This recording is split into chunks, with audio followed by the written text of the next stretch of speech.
আসসালামু আলাইকুম রহমতুল্লাহি ওয়া বারাকাতুহু। ইন্নাল হামদুলিল্লাহ ওয়াসসালাতু ওয়াসসালামু আলা রাসূলিল্লাহ ওয়া বা'দ। সম্মানিত দর্শক শ্রোতা, কাছে দূরে, দেশে কিংবা প্রবাসে, যে যেখানে বসে টিভির পর্দায় অথবা ইউটিউব চ্যানেলে আমাদের দেখছেন, শুনছেন, সবাইকে জানাই অন্তরের অন্তঃস্থল থেকে মোবারকবাদ। প্রিয় দর্শক শ্রোতা, সুন্দর এই সকালে ইসলামের সঙ্গে কোরআন সুন্নাহর আলোকে আমাদের জীবন ঘনিষ্ঠ বিষয়গুলো নিয়ে আমরা আলোচনা করব। তার মধ্য থেকে আজ আমরা আলোচনা করব জীবনের সব ক্ষেত্রে মধ্যপন্থা। আমরা আমন্ত্রণ জানিয়েছি দেশের একজন তরুণ আলেমে দ্বীনকে। আমাদের স্টুডিওতে এসেছেন বিশিষ্ট লেখক, গবেষক এবং মাদ্রাসা শিক্ষক, জামিয়া আম্বর শাহ আল ইসলামিয়া কারণ বাজারের সম্মানিত সিনিয়র মুহাদ্দিস মুফতি মোহাম্মদ ইসমাইল। আসসালামু আলাইকুম ওয়া রাহমাতুল্লাহি ওয়া বারাকাতুহু। ওয়ালাইকুম আসসালাম ওয়া রাহমাতুল্লাহি ওয়া বারাকাতুহু। মুহতারাম, কেমন আছেন? আলহামদুলিল্লাহ, আপনি কেমন আছেন? আলহামদুলিল্লাহ। প্রিয় দর্শক শ্রোতা, আজ আমরা যে বিষয়ে কথা বলবো সেটি হলো জীবনের সব ক্ষেত্রে মধ্যপন্থা। মহান আল্লাহ রাব্বুল আলামিন আমাদেরকে জীবনকে সুন্দরভাবে পরিচালনা করবার জন্য নানা ধরনের নির্দেশনা দিয়েছেন। নবী রাসূলরা এসে বাস্তবিকভাবে প্র্যাকটিক্যাল লাইফে তারা আমাদের শিখিয়ে গিয়েছেন কিভাবে আমরা আমাদের জীবনকে পরিশীলিত, সুন্দর, পরিমার্জিত এবং উত্তম পন্থায় জীবনকে অতিবাহিত করব। ইসলাম বরাবরই মধ্যপন্থী ধর্ম এবং মুসলমানরা মধ্যপন্থী জাতি। ইসলাম ধর্মের বৈশিষ্ট্যই হলো এমন, সেখানে সংযোজন, বিয়োজন, পাশাপাশি সীমালঙ্ঘন এবং সেখানে সীমার মধ্যে সংকোচন, এসব নীতির পরিবর্তে ইসলাম মধ্যপন্থাকে পছন্দ করে। ব্যালেন্স বা ভারসাম্যপূর্ণ জীবনাচার ইসলামের অন্যতম দাবি। তাই অনেক ক্ষেত্রে দেখা যায় ভারসাম্য রক্ষা না করার কারণে জীবনের পরতে পরতে আমরা ক্ষতির সম্মুখীন হই। যদি আমরা বলি বন্ধুত্বের কথা, কখনো কখনো বন্ধুত্বও এমন হয়ে যায় যে সীমা অতিক্রম করে, আবার শত্রুতাও এমন হয়ে যায় সীমা অতিক্রম করে। অথচ বন্ধু যে কোনো সময় শত্রু হতে পারে, শত্রুও হয়ে যেতে পারে অন্তরঙ্গ বন্ধু। কাজেই ইসলাম চায় জীবনের সব ক্ষেত্রে মধ্যপন্থা বা ভারসাম্যপূর্ণ জীবন। আসুন আমরা ইসলামের এই বিষয়ে নির্দেশনাগুলো কেমন, কোরআন এবং সুন্নাহের আলোকে আজ আমরা জানব জীবনের সব ক্ষেত্রে মধ্যপন্থা, ক্ষেত্র ও প্রয়োগ। আসুন সম্মানিত অতিথির কাছ থেকে এ বিষয়ে আরও বিস্তারিত জেনে নিই। হামিদা ওয়া মুসাল্লি আলা মুসাল্লিমা, আম্মা বাদ। আজকে খুব সুন্দর একটি চমৎকার বিষয় আলোচনার জন্য নির্ধারিত হয়েছে। আমরা কিছু বিষয়ে আলোচনা করব নিজের আমলের উদ্দেশ্যে। আল্লাহ তাআলা আমাদের সকলকে আমল করার তৌফিক দান করুন। আল্লাহ তাআলা উম্মতে মুহাম্মাদিকে কোরআনে কারীমের মধ্যে বলেছেন মধ্যপন্থী জাতি। ওয়াকাযালিকা জাআলনাকুম উম্মাতান ওয়াসাতা, মধ্যপন্থী জাতি বলেছেন।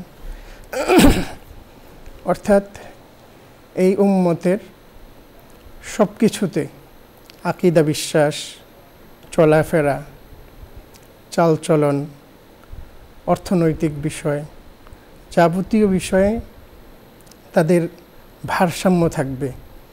না অতি বেশি বাড়াবাড়ি করবে, না বেশি সংকোচ ছাড়াছাড়ি করবে।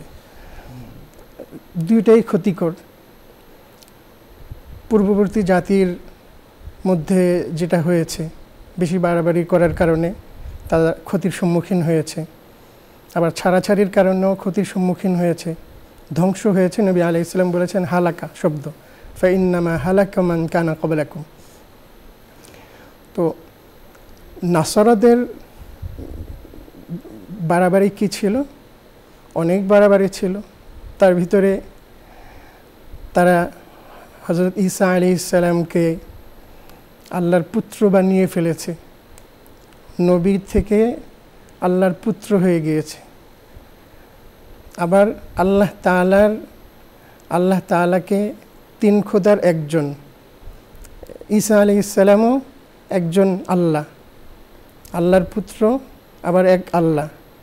এদিক থেকে বাড়াবাড়ি করেছে, বাড়াবাড়ি করে তারা ধ্বংসপ্রাপ্ত হয়েছে। তারা আরও বাড়াবাড়ি করেছে বৈরাগ্যতা, সন্ন্যাসী জীবন, যে বৈবাহিক জীবন করা যাবে না। অনেকে আছে, এখন আমরা দেখি আমাদের এই দেশেও আছে, অন্যান্য দেশেও আছে, তারা বৈবাহিক জীবনে যাবে না। কিন্তু একজন মানুষকে আল্লাহ তাআলা সৃষ্টি করেছেন, তার একটা স্বাভাবিক জীবন থাকবে, স্বামী স্ত্রীর একটা প্রয়োজন থাকবে, কিন্তু তারা যদি বৈবাহিক জীবনে না যায় তাহলে তো তারা সেই প্রয়োজন মিটাবে কোথায়? তারা তো ক্ষতির সম্মুখীন হবে। ইমান আমলে তারা আসতে পারবে না, আমল করতে পারবে না, ইমান আমল নষ্ট হবে। তারা সেই সন্ন্যাসী জীবন চালু করেছে, বাড়াবাড়ি করেছে। আল্লাহ তাআলা কোরআনে সেই কথা বলেছেন, অরহবানিয়াতান ইবতাদাউহা মা কাতাবনা আলাইহিম। আল্লাহ তাআলা যেটা তাদের উপর অবধারিত করেনি সেটা তারা নিজেদের উপর অবধারিত করে নিয়েছে। আবার বেশি ছাড়াছাড়ি করেছে ইহুদিরা।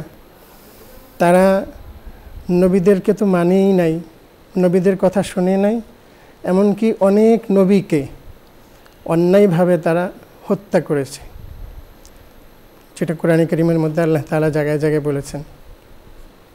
এবং তারা নবীদেরকে হত্যা করেছে এবং নিজেরা দিন আবিষ্কার করেছে। কিতাবের মধ্যে, আল্লাহর প্রদত্ত যেই কিতাব, সেই কিতাবের মধ্যে তারা নিজেরা মন গড়া জিনিস বিধান রচনা করেছে। এভাবে তারা ছাড়াছাড়ি করেছে।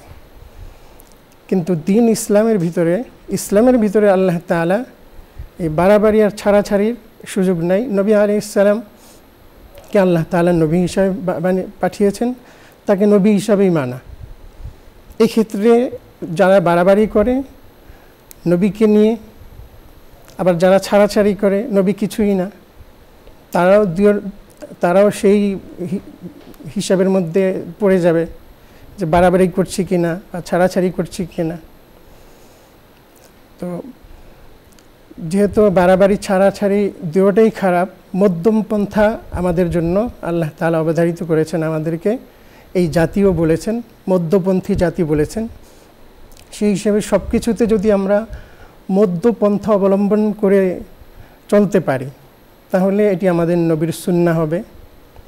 এই যে কোনো কাজ এই নিয়তে যদি করি যে মধ্যম পন্থা এটি আমাদের নবীর সুন্নাহ, তাহলে সেই কাজই আমাদের জন্য সওয়াবে পরিণত হয়ে যাবে ইনশাআল্লাহ। আমরা দেখা যায় কেউ পড়ালেখা করতে গিয়ে পড়া অনেকগুলো একসাথে পড়ি না পড়তে জমিয়ে ফেলি, পরে একসঙ্গে সব পড়ার চেষ্টা করি। কিন্তু এই ক্ষেত্রে মধ্যম পন্থা ছিল তো এইটা যে প্রত্যেক দিন আমি অল্প অল্প করে পড়ে ফেলবো, তাহলে একদিন আমার উপর আর চাপ পড়বে না। আমি কাজ করছি, আমি চাকরি করছি, আমার একটা অফিস আছে, সেই অফিসের নির্দিষ্ট আমার কাজ আছে, সেই কাজগুলো যদি আমি অল্প অল্প করে প্রত্যেক দিন সেরে ফেলি, আমি মা, আমার ঘরের নির্দিষ্ট দায়িত্ব আছে, সেই দায়িত্বগুলো যদি আমি নির্দিষ্ট করে সাজিয়ে গুছিয়ে প্রত্যেক দিন অল্প অল্প করে সেরে ফেলি, তাহলে কিন্তু আমার উপর আর চাপ পড়ে না এবং এটি সুন্নাহ হয়ে যায়। আমি একজন ব্যবসায়ী, আমার নির্দিষ্ট কিছু কাজ আছে, সেই কাজগুলো যদি আমি অল্প অল্প করে সেরে ফেলি তাহলে কিন্তু আমার জন্য সহজ হয় এবং এটি সুন্নাহ হয়, এটি মধ্যম পন্থা হবে। আর নবী আলাইহিস সালাম এর প্রশংসা করেছেন এবং আল্লাহ তাআলার কাছে এটি পছন্দনীয় আমল বলেছেন, আহাব্বুল আমালি ইলাল্লাহি আদওয়ামুহা ওয়া ইন খাল্লা।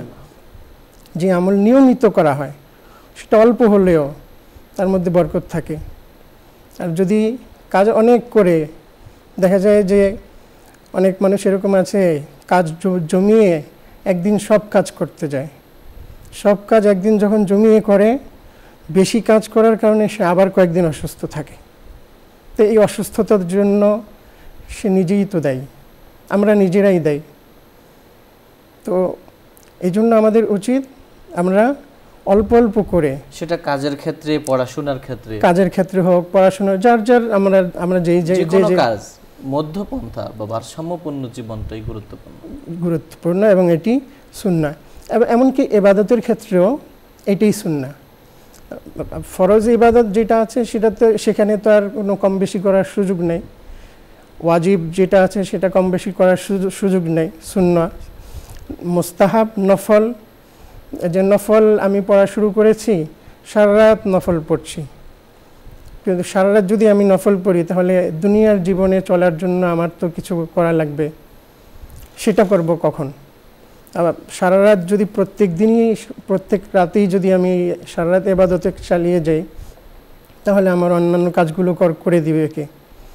তো সেই ক্ষেত্রেও নবী আলাইহিস সালামের সুন্নাহ এটাই যে সারা রাতও তুমি ইবাদতের মধ্যে কাটিয়ে দিও না, জেগে কাটিয়ে দিও না, প্রত্যেক রাত জেগে কাটিয়ে দিও না। কিছু সময় ইবাদত করো, কিছু সময় ঘুমাও, আবার অন্যান্য কাজ করো, এভাবে তোমার রাত কাটিয়ে দাও। হযরত আব্দুল্লাহ ইবনে আমর রাদিয়াল্লাহু তাআলা আনহু এর প্রসিদ্ধ এক হাদিস রয়েছে। নবী আলাইহিস সালামের কাছে তার ব্যাপারে জানানো হলো যে আব্দুল্লাহ ইবনে আমর রাদিয়াল্লাহু তাআলা আনহু সারা রাত ইবাদত করে, সারাদিন রোজা রাখে এবং নিয়মিত এটা করে। স্ত্রীদের পক্ষ থেকে তার কাছে এই অভিযোগ জানানো হলো নবী আলাইহিস সালামের কাছে। তখন নবীজি সাল্লাল্লাহু আলাইহি ওয়াসাল্লাম তাকে বললেন যে তুমি কি এটা করো, সারা রাত নামাজ পড়ো, সারাদিন রোজা রাখো? তখন তিনি বললেন, বালা ইয়া রাসূলুল্লাহ। নবী আলাইহিস সালাম বললেন, লা তাফআল,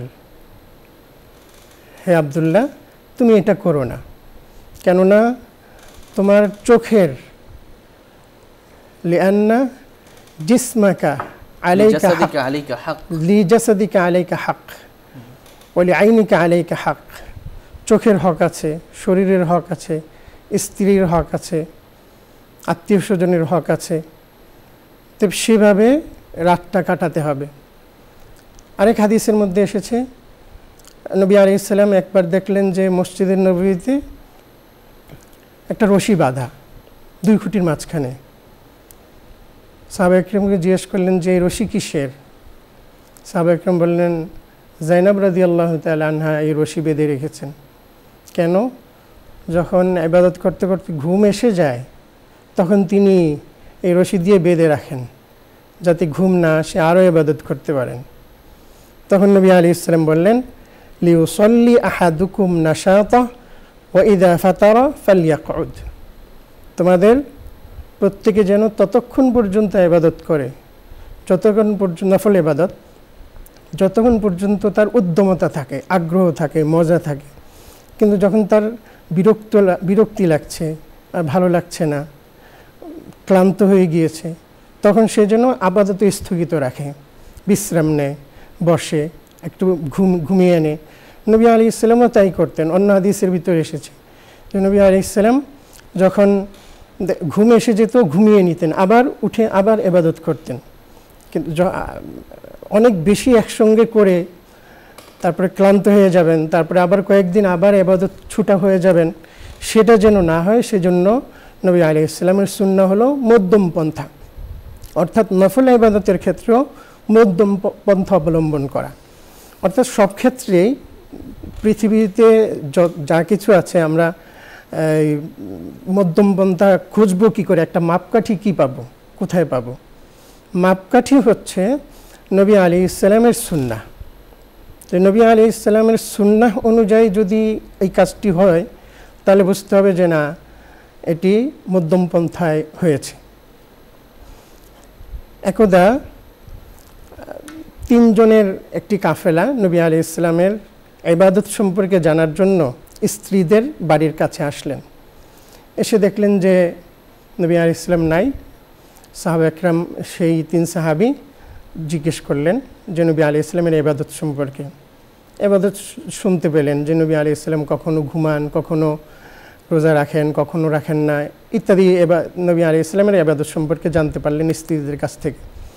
জেনে তখন তারা তাদের মতো করে মন্তব্য করলেন যে নবী আলাইহিস সালাম তিনি তো আল্লাহর নবী, তার আগের পিছনের সমস্ত গুনাহ মাফ, সমস্ত যা কিছু হয় সব কিছুই তো মাফ করে দেওয়া হয়েছে, তার ইবাদত একটু কম করলে হয়, এরকম একটি ভাব হাদিসে শব্দ এসেছে কাআন্নাহুম তাকাল্লুহা, তারা এটিকে অল্প মনে করলেন। এবং তারা বললেন যে তাদের কেউ বললেন যে ইন্নি উসল্লি লাইলা আবাদান, আমি সব সময় সারা রাত নামাজ পড়ব। কেউ বললেন আমি রোজা রাখবো, সারা বছর রোজা রাখবো, আসুমুদ্দাহরা ওয়ালা উফতির, রোজা ভাঙবো না। কেউ বললেন আতাজিলুন নিসা ফালা আতাজাওয়াজু আবাদান, স্ত্রীদের কাছেও যাব না, বিবাহ শাদীও করব না, এই কথা বললেন। নবী আলাইহিস সালাম আসলেন, এসে যখন শুনতে পেলেন নবী আলাইহিস সালাম রেগে গেলেন, ভাষণ দিলেন, সাহাবা একরামকে জমা করে ভাষণ দিলেন। ভাষণ দিয়ে বললেন, সেই ভাষণের যে অংশটি নবী আলাইহিস সালাম বলেছিলেন, আম্মা বাদ আল্লাহি ইন্নী লা আখশাকুম লিল্লাহি ওয়া আতকাকুম লাহ লাকিন আসুমু ওয়া উফতিরু ওয়া উসল্লি ওয়া আরকুদু ওয়া আতাজাওয়াজুন নিসা ফামান রাগিবা আন সুন্নতি ফালাইসা মিন্নি। নবী আলাইহিস সালাম বললেন, আমি সবচেয়ে আল্লাহকে ভয় করি, আমি রোজা রাখি, রোজা ভাঙ্গি, আমি নামাজ পড়ি, আমি ঘুমাই, আমার স্ত্রী আছে, যে ব্যক্তি আমার সুন্নত থেকে মুখ ফিরিয়ে নিবে সে আমার দলভুক্ত থাকবে না।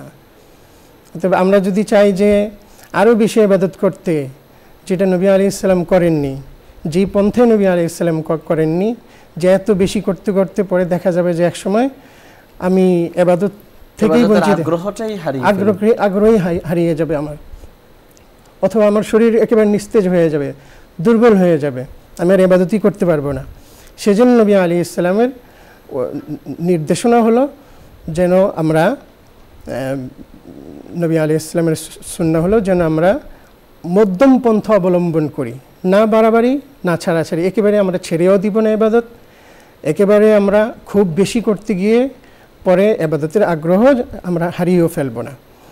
শুরুতে আপনি আরেকটি কথা বলছিলেন যে অতি বন্ধুত্ব করে দেখা যায় যে অনেক সময় বিপদের কারণ হয়। আমি একজনকে এত বেশি ঘনিষ্ঠ করে ফেললাম, সেই ব্যক্তি আমি তাকে আমার সব কিছুই জানিয়ে দিলাম, কোনো কিছু আমার আর বাদ নাই গোপনীয়তা, কিন্তু সেও যে 2 দিন পরে আমার শত্রু হয়ে যেতে পারে, সে শত্রু হলে আমার জাতির, আমার দেশের কত ক্ষতি করতে পারে সেটি আমার ভাবনাতেও নাই। সেজন্য আল্লাহ নবী সাল্লাল্লাহু আলাইহি ওয়াসাল্লামের সুন্নাহ হলো, আবার কারোর সাথে শত্রুতা হলো, শত্রুতার ক্ষেত্রেও দেখা যায় যে আমরা খুব বেশি শত্রুতা করি, কিন্তু 2 দিন পরে সেও তো আমার বন্ধু হয়ে যেতে পারে, তখন তো লজ্জিত হতে হবে। সেজন্য নবী আলাইহিস সালামের সুন্নাহ হলো আহবিব হাবিবাকা হাওনাম্মা, স্বাভাবিক বন্ধুত্ব রাখো স্বাভাবিকভাবে, আসা আইয়াকুনা বাগীদাকা ইয়াওমাম্মা, হতে পারে শেষ 2 দিন পরে তোমার শত্রু হয়ে যাবে। ওয়া আবগিদ বাগীদাকা হাওনাম্মা আসা আইয়াকুনা হাবিবাকা ইয়াওমাম্মা, সে হতে পারে 2 দিন পরে তোমার বন্ধু হয়ে যাবে। তো এই বিষয়টি আমরা খেয়াল করি। আরেকটা বিষয় দেখা যায়, অনেক সময় আমরা রাস্তাঘাটে পাবলিক প্লেসে যখন কথাবার্তা বলি, তো কথাবার্তার ক্ষেত্রে দেখা যায় অনেকে খুব জোরে জোরে কথা বলে। এই ক্ষেত্রেও মধ্যম পন্থা যেন অবলম্বন করি, সেজন্য আল্লাহ তাআলার নির্দেশনা রয়েছে কোরআনে কারীমের মধ্যে। পাবলিক প্লেসে আমি কথা বলছি, আমার প্রয়োজন হলো আমার সাথীকে শোনানো, কিন্তু আমি এত জোরে জোরে কথা বলছি যে আশপাশের কোনো মানুষ আর থাকতে পারছে না, তারা বিরক্ত বোধ করছে, তারা কষ্ট পাচ্ছে। তো এটা উচিত না। অনেককেই দেখা যায়, অনেকে কিছু বলে না ভদ্রতা ভরে, কিন্তু এটা উচিত না। আল্লাহ তাআলা কোরআনে কারীমের মধ্যে বলেছেন ওয়াগদুদ মিন সাওতিক, তুমি তোমার আওয়াজকে নিচু করো, যতটুকু আওয়াজে বললে সে শুনে ততটুকু আওয়াজেই বলো, এর চেয়ে বেশি তো আর দরকার নেই। এটিও আমরা খেয়াল করি, তাহলে হয়তো অনেক মানুষের বদদোয়া আমাদের নিতে হবে না। আরেকটি বিষয় দেখা যায় যে আমরা চলাফেরার ক্ষেত্রে অনেকে এমনভাবে হাঁটি যে হাঁটাটাকে আল্লাহ তাআলা কোরআনের ভাষায় এটাকে দাম্ভিকতা বলা হয়েছে, হাদিসের ভাষায় এটিকে দাম্ভিকতা বলা হয়েছে, অহংকারের হাঁটা। আবার একেবারে নিস্তেজভাবে হাঁটা এটাও না। আল্লাহ তাআলা কোরআন কারীমের মধ্যে বলেছেন ওয়াকসিদ ফি মাশইক, তুমি তোমার চলার ক্ষেত্রে মধ্যম পন্থা অবলম্বন করো, গাম্ভীর্যের সাথে মধ্যম পন্থা অবলম্বন করে হাঁটো। আরেকটা বিষয় হলো, আমরা দেখা যায় যে দান অনুদানের ক্ষেত্রে অনেক সময় দেখা যায় আমার অনেক জায়গায় দান অনুদান করতে হবে, তো আমি সবগুলো দান অনুদানের জায়গা খেয়াল না করে নির্দিষ্ট কোনো একটা জায়গাতে আমি অধিক পরিমাণে দিয়ে দিলাম, অথচ আমার দেওয়া উচিত আরও অনেকগুলো জায়গাতে, বা আমার অনেকগুলো জায়গায় খরচ করা উচিত। সবাই আমার কাছে প্রাপ্য, সবাই হক রাখে, কিন্তু আমি সবাইকে দিলাম না, বা সবাইকে দিলাম কিন্তু আমি একেবারে পুরো নিঃস্ব হয়ে গেলাম। এই সবগুলোকেই আল্লাহ তাআলা কোরআনে কারীমের মধ্যে বলেছেন, নিষেধ করেছেন, ওয়াল্লাযীনা ইযা আনফাকু লাম ইউসরিফু ওয়া লাম ইয়াকতুরু, তুমি একেবারে দিবে না এরকমও যেন না হয়, আবার সব দিয়ে দিবে এরকমও যেন না হয়, বরং ওয়া কানা বাইনা যালিকা কওয়ামা, মাঝামাঝি মধ্যমপন্থী হবে। এবং আল্লাহ তাআলা বলেছেন, এই সেম কথাই আরেক আয়াতের মধ্যে বলেছেন, ওয়ালা তাজাল ইয়াদাকা মাগলুলাতান ইলা উনুকিক। আরেকটি বিষয় হলো, দেখা যায় আমরা অনেকে করতে গিয়ে মাসের শেষে দেখা যায় যে ব্যয় বা খরচের ক্ষেত্রে দেখা যায় যে শেষে টানা পড়ান, টাকা পয়সা নাই। তো সেইটারও কিন্তু একটা কারণ হচ্ছে আমরা মধ্যম পন্থা অবলম্বন করি, মানে খরচ বা ব্যয়ের ক্ষেত্রে আমাদের মধ্যপন্থার অভাবের কারণেই পারিবারিক বা অর্থনৈতিক ক্রাইসিস দেখা দেয়। তো সেই জন্য আমরা যদি একটা হিসাব করে যে আমার এখানে এই খাতগুলো আছে, এই খাতগুলোতে আমার এতদিনের ভিতরে এই খাতগুলো আছে, সেই খাতগুলোতে আমার ব্যবহার করা লাগবে, তাহলে আমি যদি মিতব্যয়ী হই এবং অতিরিক্ত খরচ না করি, তাহলে দেখা যাবে যে আমি আর সংকটে পড়ব না। আর যদি এরকম না হয়, তাহলে দেখা যাবে যে আমি সারা জীবন এইভাবে কাজ করতে পারবো, তাও তো গ্যারান্টি নেই। কিন্তু একটা সময় দেখা যাবে সংকট শুরু হবে, কিন্তু আমার এই সংকটের জন্য আমি নিজেই দায়ী, আমি মধ্যম পন্থা অবলম্বন করি নাই, আমি জীবনের হিসাব করে চলি নাই। তো সর্বোপরি কথা এটা বলতে চাই যে আমরা যেন সব ক্ষেত্রে মধ্যম পন্থা অবলম্বন করি, অর্থাৎ নবী আলাইহিস সালামের সুন্নাহ যেই ক্ষেত্রে যেটা সুন্নাহ, সেই সুন্নাহ অনুযায়ী যদি আমরা জীবন যাপন করতে পারি, তাহলে দেখা যাবে যে অনেক ক্ষেত্রেই আমাদের দ্বারা মধ্যম পন্থা অবলম্বন হয়ে যাবে।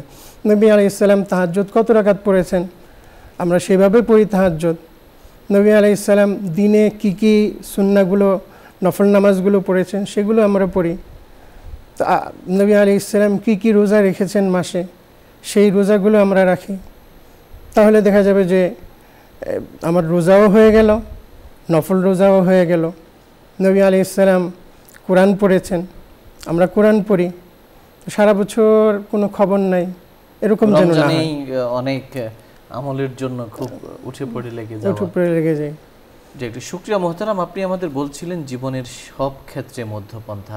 প্রিয় দর্শক শ্রোতা, আমরা জানতে পারলাম যে ইসলামটা এমন একটি জীবন ঘনিষ্ঠ ধর্ম, যে ধর্মের মধ্যে জীবনের প্রতিটি ধাপে পদক্ষেপে মধ্যপন্থী হওয়ার কথা বলা হয়েছে। এমনকি মুসলমানদেরকে বলা হয়েছে মধ্যপন্থী জাতি, কোরআনের নির্দেশনা এমন। তাই ইবাদত করতে হবে মধ্যপন্থায়, বেশি ইবাদত করে যেন অনীহা তৈরি না হয় সেটাও খেয়াল রাখতে হবে। শারীরিক সুস্থতার প্রতি খেয়াল রাখতে হবে, সুস্থতা অসুস্থতার ক্ষেত্রেও মধ্যপন্থা। বন্ধুত্বে ভারসাম্য, আজকে যাকে বন্ধু বানালাম সে যেন আমার সব কিছুই জীবনের সব উজাড় করে তাকে দিয়ে দেওয়া, তাকে জানিয়ে দেওয়া, এমনটাও কাম্য নয়। আবার যে শত্রু তার সঙ্গে একেবারে নির্মমভাবে নির্দয়ভাবে তার ক্ষতি করার চেষ্টা করা, এটাও কাম্য নয়। শত্রুতা এবং বন্ধুত্বের মধ্যেও রয়েছে মধ্যপন্থা বা ভারসাম্য। কথার মধ্যে বেশি উঁচু আওয়াজে না বলা, আবার একেবারেই নিম্ন স্বরে কথা না বলা।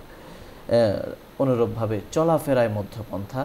চলাফেরার ক্ষেত্রে আমরা বেশি তাড়াতাড়িও চলবো না, বেশি আস্তে আস্তেও চলবো না, একটা মাঝামাঝি অবস্থান থাকবে। দানের ক্ষেত্রে একেবারে সব কিছু দান করে দেওয়া এটাও যেমন কাম্য নয়, আবার একেবারেই দান না করা সেটাও কাম্য নয়।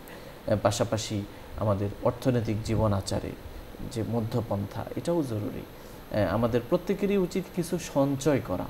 আমার যদি সঞ্চয় না থাকে তাহলে বিপদের সময় বা হঠাৎ কোনো কঠিন সমস্যা হলে সেটা আমাদের জন্য একটা ক্ষতির কারণ হয়ে যাবে। প্রিয় দর্শক শ্রোতা, আপনারা শুনছিলেন আলোকিত প্রতিদিন। এবার আমরা সংক্ষিপ্ত মোনাজাতে অংশগ্রহণ করব। আপনারা চাইলে আমাদের সঙ্গে মোনাজাতে শামিল হতে পারেন।